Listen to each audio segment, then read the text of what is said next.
Hi, I'm Helen. And I'm Sarah. And this is the Squiggly Careers podcast, where each week we talk about a different topic to do with work and discuss some ideas for action and advice that we hope will help you, and it always helps us navigate our way through our squiggly careers. So I recorded a podcast with somebody who's coming on soon, Sarah, and they said that research is me search. And I was like, that is very true. It's a slightly cringy phrase, but I can see the truth in that statement. Yeah, if you're going to do a podcast, you might as well help yourself at the same time, hey?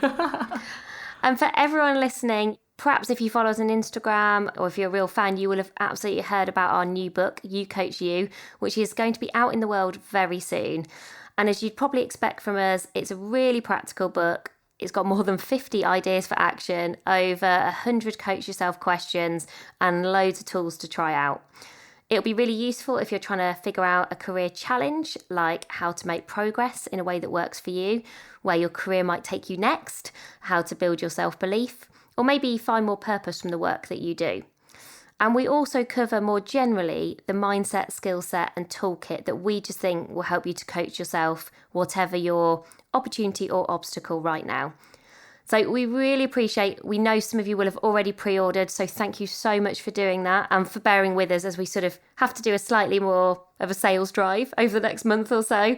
But pre-orders help us so much just to get the book off to a really good start and for people sharing it. So if you want to order an early Christmas present for yourself, for your friends, or if you just think it would be a good addition to your bookshelf, thank you in advance. We really appreciate those pre-orders. They make a massive difference to us. And the podcast topic we're going to talk about today is also inspired by You Coach You, where we talk about the difference between being a thinker versus a doer and how it affects your ability to coach yourself. It's quite useful that Sarah is a thinker and I am a doer, so it gives you a very real and different way of looking at them. And so maybe you'll relate more to Sarah or maybe you'll relate more to me. But today we're going to take the idea of being a thinker and a doer a bit broader than just coaching, because these preferences show up in our day-to-day all of the time. It shows up in meetings when you might be thinking too much about what to say or speaking before you think. It shows up in projects that we might be working on where you might go into one of the two modes too easily. And it's just really about understanding, what is my natural preference? Which one of these modes do I go to most frequently? How can that be helpful? Because it's definitely, both of them are helpful, but when might it hinder me? So this idea of spotting your preference and being able to switch between the two so that you can be the best of you in all the things that you do, and you just know what actions that you might need to take so that you can use one of the different modes a bit more frequently. And I think this adds to your adaptability. I was thinking as we were researching this and putting our thoughts together for today's episode, that if you spend some time knowing this, you'll improve your self-awareness and at the same time you'll improve your adaptability, because we were even chatting before we got started today and we were both spotting that because we know this about ourselves and about each other, I think it just gives you that ability to not do things that are unhelpful or not do things where you kind of get in your own way, because none of us are perfect. But I think the more that we know this stuff, the more you can just, when you need to, you can almost make a tiny intervention that can make all of the difference. So as Helen said, it is useful that I'm a thinker and that Helen's a doer. And I suspect most of you who listen to the podcast for more than 1 week, you will appreciate that about both of us. So we thought we'd talk about the pros and the pitfalls of each preference, what it might sound like. And at those points, I think you start to cringe because you really recognise them in yourself. Like Helen and I did chat about these before. We were both going, oh yeah, we do say that. So we'll do that first. So this bit is more kind of describing both of those styles and see which one feels more familiar for you. Though I'm sure in everyone's job, you'll go back and forth. And then we're going to talk about the actions. Some actions for thinkers, some actions for doers, and some actions that we think will work for both. So starting with thinking, some pros. I feel like I'm talking about some pros for myself. This will help my ego, no doubt. So the good thing about being a thinker is that we explore ideas from different angles and you do understand nuances, which is helpful. So you see lots of different points of view and perspectives. And I was reading a really good HBR article, which is actually about overthinking, which we'll come on to. But I picked out a positive bit of it. The article describes people who are kind of more thinkers as sensitive strivers. And I was like, oh, that's nice. That's very you. I could just be a sensitive striver. That's great. And I think the other thing about thinkers is that we are comfortable with pressing pause and sitting with a problem, comfortable with thinking and spending time thinking and enjoy that rather than finding that maybe frustrating. And so you do tend to be empathetic because you do spend time understanding people's points of view, and that helps to build your empathy, and thoughtful because you're a thinker, and so you spend time thinking, well, what might that mean to that person, or what might that mean to that project? So loads of good stuff about being a thinker, thankfully. Some of the pitfalls then, and I think lots of us will recognise this, any thinkers out there, is procrastination over progress. So you sort of get stuck in a spiral of overthinking, which clouds clarity. That spiralling means that you can stall and get stuck. I also think you miss out on opportunities to learn by doing, because there is only so much we can kind of learn by thinking, if I'm honest. And I feel like I can say this being this sort of person. It's often only when we try things out, when we experiment, when something gets out in the world, where we really start to accelerate our learning. So your learning could slow down if you don't adapt at the right moments in time. This is another pitfall, and I'm going to talk about what this might sound like in a second. Often because you really think about things, you present or you share fully formed thoughts without the chance for other people to input. Now, in some ways, that can sound a bit contradictory because as a thinker, we like to explore different angles and different nuances. But I think what sometimes ends up being the challenge is you also like to spend quite a lot of time in your own head. And so if you're just really thinking about something and you're maybe kind of even guessing or anticipating what other people might think, let's say you're working on a project, you might go quite far by yourself and then almost sort of do a bit of a ta-da or like the big reveal, and you haven't really gauged from people along the way what could their ideas be, what could their input be. So often thinking can sound a bit like, and I think I say this sentence daily, let me just have a think about that. I love saying that. Shall I do you a thinker tally of like how much I hear that this week? Definitely not. So yeah, I like to say just, let me have a think, rather than being kind of forced into a decision, maybe kind of in the moment. Certainly, I'm not a spontaneous decision maker, and we'll come on to decisions when we get to the ideas for action. And so I'll often talk about like, let me mull it over and I'll come back to you like tomorrow, I'll come back to you this week. And we were both discussing before we started today, what's this kind of at its worst? So when you really think about at your worst, like what are things that it might sound like or what might you say? And this will obviously be different for all of us. But for me, we decided together that it was whenever I sort of say, I've cracked it, which might sound positive, but usually for me, when I'm saying that to Helen, I'm essentially signalling to her, there is no room for manoeuvre. I don't want a conversation. I don't want her input.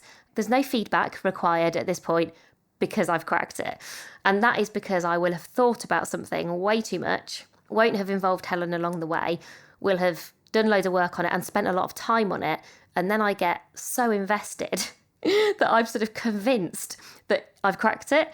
It's probably, and I guess this is the same, we'll test that assumption in a second on thinking and doing. I guess this is when you get really, really fixed. So you've got into fixed mindset times by your sort of preference. This is what ends up showing out, like equals, I've cracked it. So that's what happens to me. The thinker, introvert, and me being a doer, extrovert, I do wonder whether, is it more likely if you are an introvert, you are more likely to be a thinker? I cannot believe you're saying this. So I took that out of talking about this podcast because I thought, she'll never let me talk about that because we'll have to go in too many different directions and I can't find any research to prove it either way.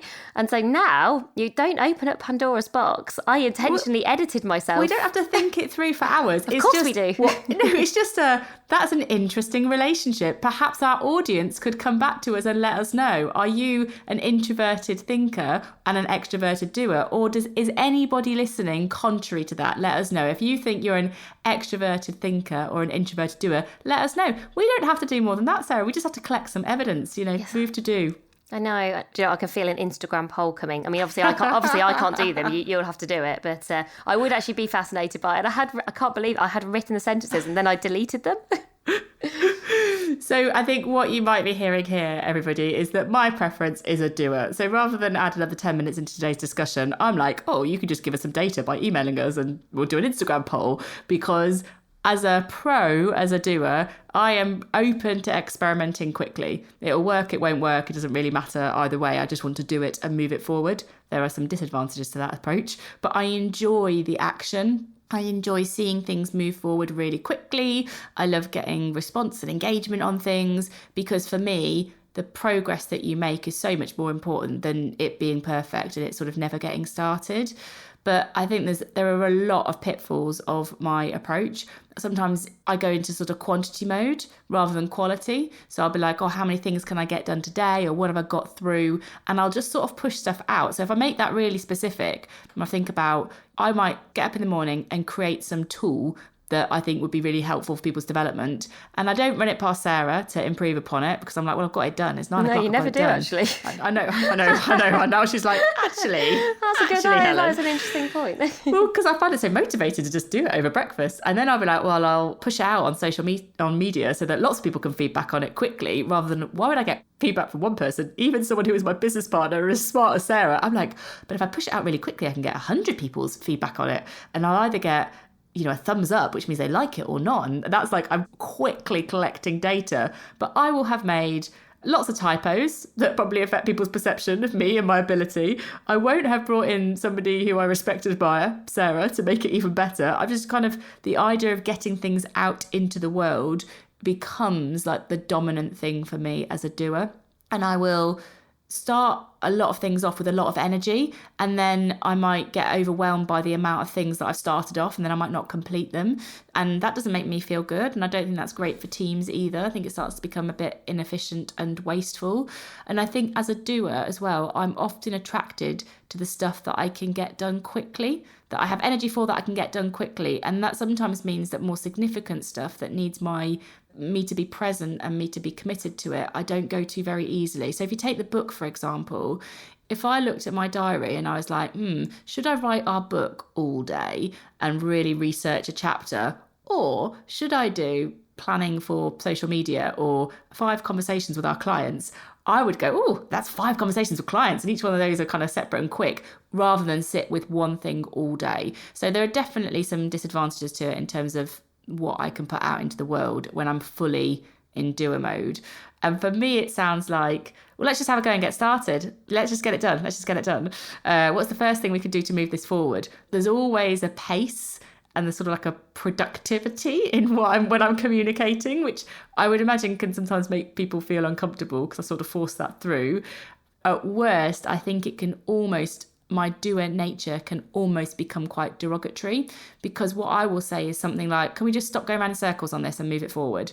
And what I mean is, or can we just stop doing that thinking thing that you're doing, that really important part of you? Can we just stop doing that now and just put it out into the world? And I've sort of gone, because doing is better, is I think what is implied in what I'm saying then.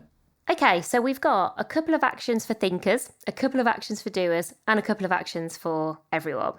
And the point is, these actions will probably make you feel uncomfortable. We have tested a couple of these actions in workshops over the past couple of weeks, and people do get quite uncomfortable with them. And when I've been doing things on Zoom, you should see the chat that comes up where people are like, oh, can you stop talking about this? I really wouldn't want to do it, but I can see how it would be a good challenge, but it's making me a bit tense just hearing you talk about it. So don't be surprised if that's how you feel. But also, if this is not your what, then you're probably like, yeah, the actions for doers, for thinkers, you're like, I'd love to do that. And the actions for thinkers, if you're a doer, you'll be like, no problem. So let's go through them and see how we get on. So for thinkers, 2 actions for you. The first one is called action its. So this is taking post-its, so hence the action its, and it is basically forcing you, or nudging, if you want to use a nicer word, into action.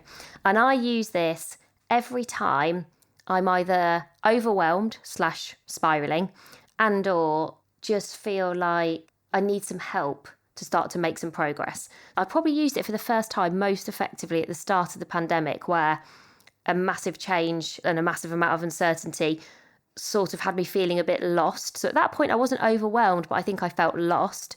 And I have used it again in the last week, and that's been more because I felt overwhelmed and worried about, there's so much to think about, which always worries me, and there's so much to do. But that can also lead to that kind of paralysis of then doing nothing or making progress on the wrong things. And the way you do this is really, really simple. Every post-it note has one action on.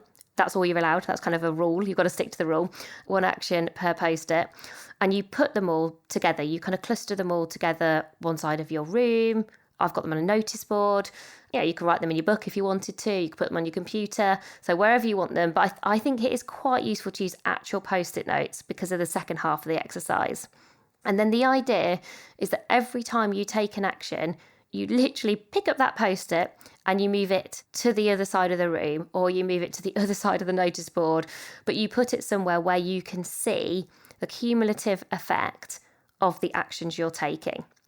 And there is something about the kind of momentum that builds and the kind of slow snowball, because I think as a thinker, it's never going to be a super quick one, it's the slower one, that creates, that just really helps you to prioritize action when you need it. Because there are sometimes moments where we think, I could just stay in thinking mode. We can recognize we've got to do something either to get us unstuck or to stop thinking and to start doing. And people like Roman Krznaric, who's a brilliant philosopher, he talks about this, about, we've got to learn by acting. You've got to action your way to wherever you want to go. And so I have found this a really, really useful exercise to be able to kind of see all the actions. And in some ways it sounds like that would be overwhelming, but actually it's not. It's the moving of those post-it notes that must give you some sort of like really useful dopamine hit, I imagine, of feeling like you're making a bit of progress. But also you do feel like you should be moving them. It doesn't stop you thinking, but it does help you to start. I think that's the point. And I can imagine, I'm talking about in the last 18 months, I think I've done this exercise 3 times. So it's not something I do all of the time, but what I'm starting to realise is there are certain moments around, like say, lost or stuck or spiralling of some description where I just think, I feel like I just need those actions back kind of in my life again. And as a result, I've done it for the last week. I feel so much better right now.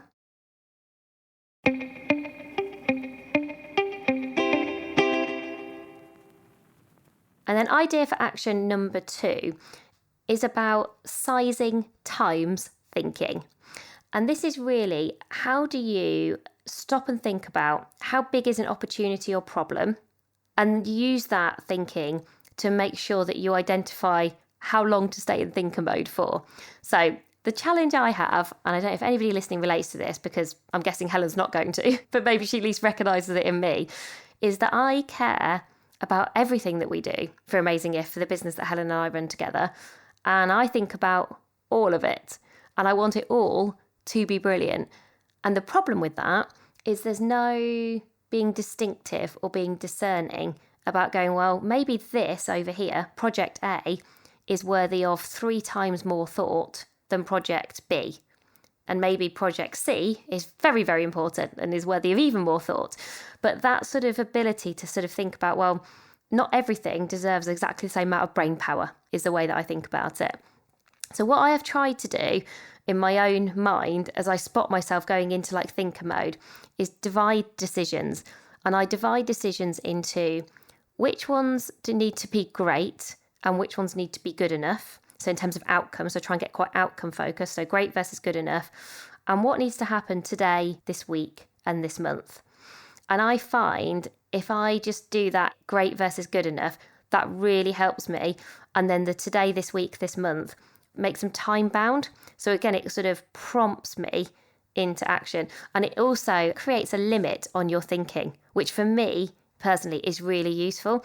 So if Helen says to me, right, we need to make a decision about, let's say previously we were like, we need to make a decision about the copy that goes on the back cover of You Coach You, and we've got to do that by Wednesday. I will think, right, okay, that's something that's really important because that's what people are going to read as a way to decide whether they want to buy the book or not. And I know how much time I've got to think about that. And then I can almost look at the time that I have and think, well, when will that happen? What would that look like? Versus maybe a smaller decision about, let's say, a social media post, where I might just think that's like a 10-minute thinking, and don't try not, Sarah, to keep thinking about that for the rest of this day, for this evening, for tomorrow. I could just keep going and just keep thinking forever. So I think that, I don't think I'm brilliant at this yet, and it's not a hard and fast rule, and I don't think I've cracked this, funnily enough. Maybe there'll be a time where I come to Helen and go, I've cracked it. But that has just helped me a bit to just think about where is that brain power most useful, and not all questions, not all opportunities, not all obstacles are born equal.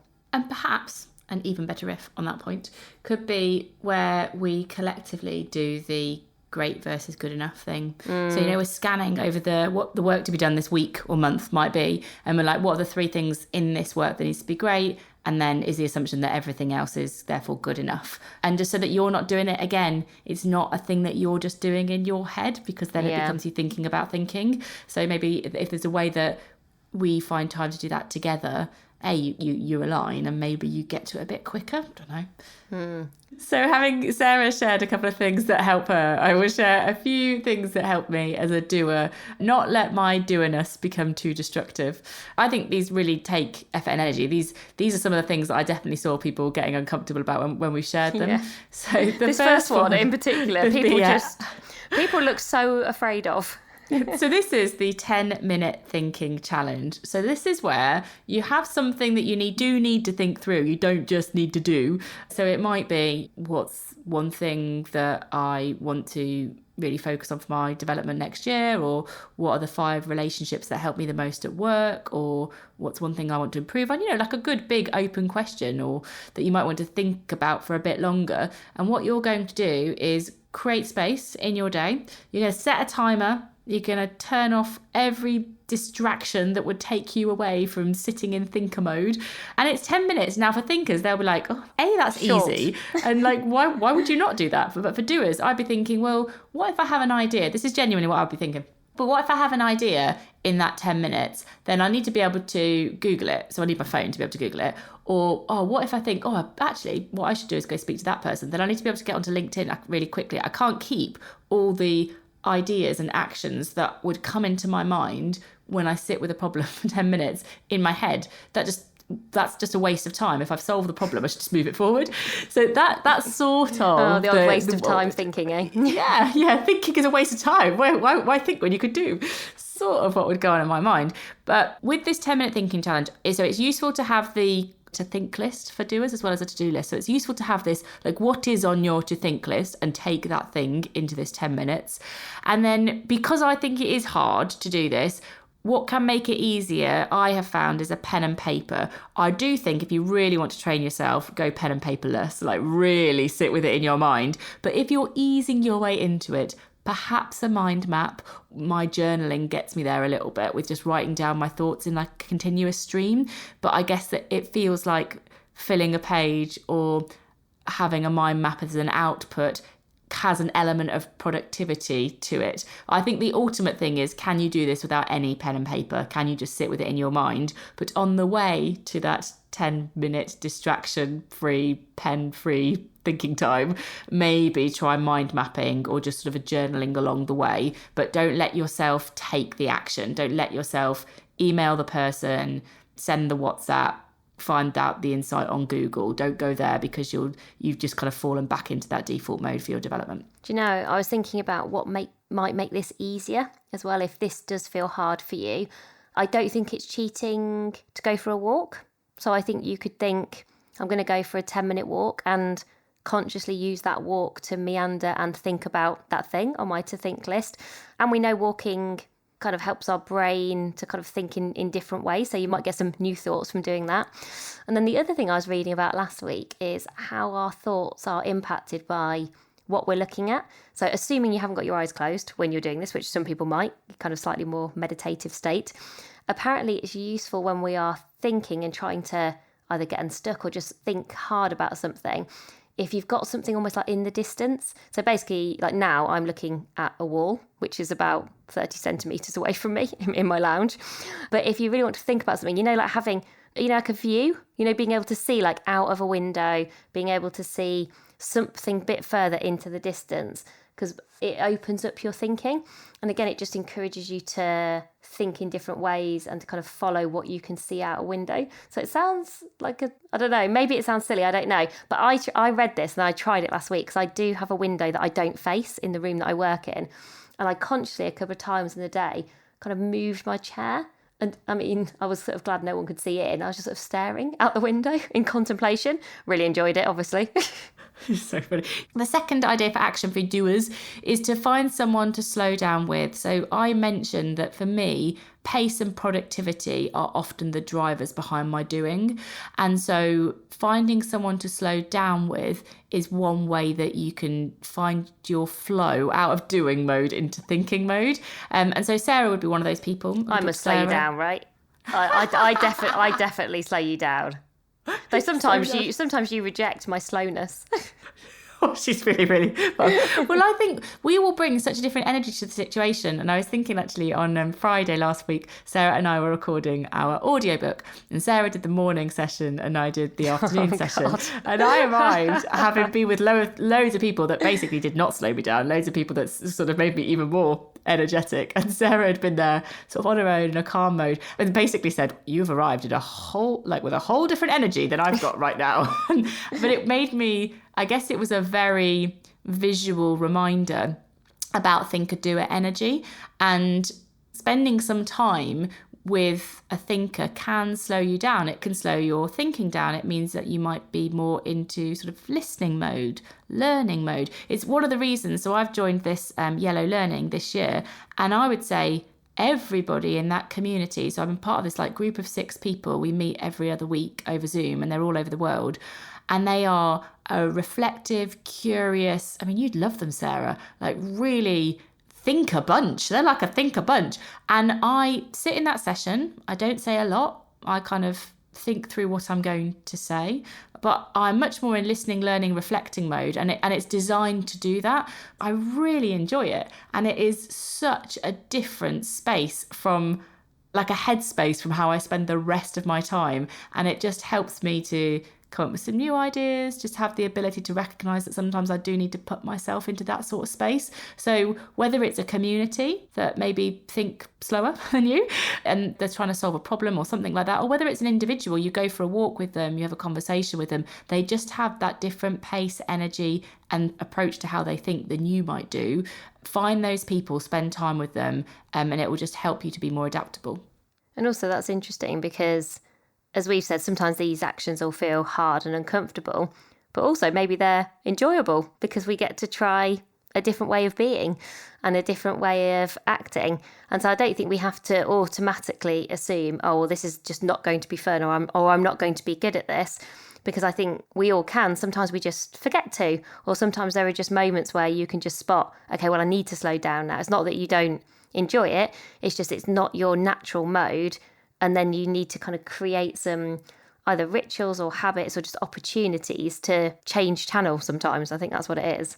Well, also, and this is going to sound really weird, but I quite like to watch thinkers in action. Like, I quite like to watch their faces and their heads, because a thinker, their eyes will go up as they're trying to kind of connect some dots in their mind or connect to some information that's stored in their very big brains, or they'll move their head on an angle, or they're actually really interesting to observe behaviourally.